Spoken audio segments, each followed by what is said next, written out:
KVGC News Time, 7 minutes after the hour of 7 o'clock. Time now for a look at the news for a Friday. It's the 13th day of April for 2018. Topping the news today, the investigation continues into what appears to be a murder-suicide in Pine Grove. As authorities search for clues, the preliminary investigation reveals that at approximately 5 after 3 Thursday morning, Sheriff's Dispatch received a 911 call from a female subject reporting that her son had killed himself at her residence on Hilltop Street in Pine Grove. Upon arrival, deputies contacted the woman along with her 4-year-old granddaughter who were waiting outside the home. Upon entering the home, deputies located 26-year-old Jacob Thayer, 27-year-old Marie Ann Leonetti, and 60-year-old Richard Roger Thayer II. Richard and Marie both appear to have suffered multiple gunshot wounds. Jacob had one apparent gunshot wound consistent with being self-inflicted. A partially loaded Glock 40 caliber pistol registered to Jacob was found at the scene next to him. All three were dead from their wounds. The woman, who identified herself as Jacob's mother, told investigators she had left the house earlier that evening to care for a family member. Just before 3 in the morning, she received a call from her granddaughter stating that the girl's father had shot himself. The woman then drove to the residence where she found her granddaughter and the 3 victims. As of this morning, the investigation is active and ongoing. Well, Calaveras County authorities continuing their investigation into the shooting death of Jack Watts. According to the sheriff's office, the main issue with the investigation is the area, which is fairly remote, and that there were no witnesses. 43-year-old Watts of Manteca had apparently been riding his motorcycle with friends Sunday afternoon before stopping along the way at a gas station. Watts then rode ahead of his friends, who came upon him along Highway 26 between Moke Hill and Paloma, suffering from a gunshot wound. Watts later died. Now, at this time, the Calaveras Coroner's Office still working to determine the exact cause of death. Michelle Lee Parkinson of Manteca, arrested Sunday at the scene on weapon and drug charges, was an associate of Watts and is not believed to be a suspect. And that was actually Michael Lee Parkinson. Now, there's been a lot of speculation that the shooting was related to gang activity. The Sheriff Department is looking into that, as well as a number of other possibilities, including anything from road rage to a stray round from a hunter. Detectives still hoping to hear from anyone with video surveillance cameras along the Highway 26 corridor at the time of the incident, as well as those with possible info that could help fill in missing details. The tip line number is 754-6030. And the Plymouth City Council has voted to donate $5,000 to help promote the Four Fires Festival.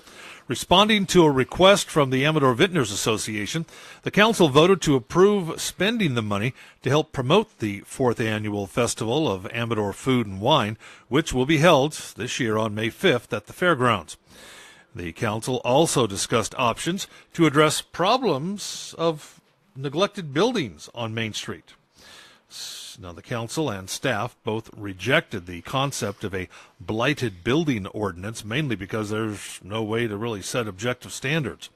The council instead directed staff to update the city's rules for unsafe buildings, which can be identified through criteria found in the state's building code.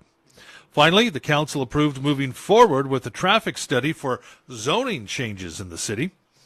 The study will look at traffic impacts of moving the city's designation from high-density residential zoning to a different location and to bring back industrial-zoned property to certain areas of the city. Well, the Amador County School Board took the next step in seeking to pass a school bond, hiring a consulting firm to prepare the measure for the ballot. Meeting Wednesday night, the board approved a contract with the consulting firm TBWB, a firm that specializes in communications and strategy for public agency funding measures, such as school bonds. The firm will aid the school district in drafting the bond measure and, while stopping short of outright campaigning for the bond, will help the district create a communication and outreach strategy to build community support for the bond, which will fund new facilities at school sites throughout the district. Now, in other business, the board voted to not add a third makeup day to the school calendar this year. The district has called 3 snow days this year due to heavy storms, but only has 2 makeup days currently on the calendar, one in April and one in May. Rather than try and add a school day at the end of the year, the district will invoke emergency conditions so as not to be penalized on student attendance. And good news, if you travel Shake Ridge Road, it will be open to the public today from Wandering Hills to Highway 88. The road was closed back on March 24th when the department discovered the newly constructed section of Shake Ridge Road had a crack down the center of the roadway. Over the past several weeks, several engineers and contractors have been watching and measuring the crack for further movement, and according to the county, no further movement has been noted.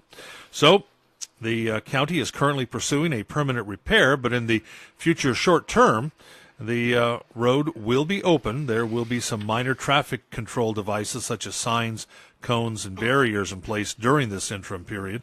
Now, please, traveling through that area, motorists should use caution and try not to disturb or relocate the traffic control devices. They are there for a reason. And the 12th annual 49er Bypass Run will be held this Saturday, and ACRA is looking for volunteers. If you're interested in becoming a volunteer, call ACRA 223-6349. That's the 12th annual 49er Bypass Run this Saturday, 8 a.m. on Main Street, Sutter Creek. And that's a look at local news on a Gold Country Friday morning. Remember, for the latest local news, traffic, and weather 24 hours a day, visit our website, kvgcradio.com. From the KVGC News Center, I'm JD. And I'm Jim Geedy reporting.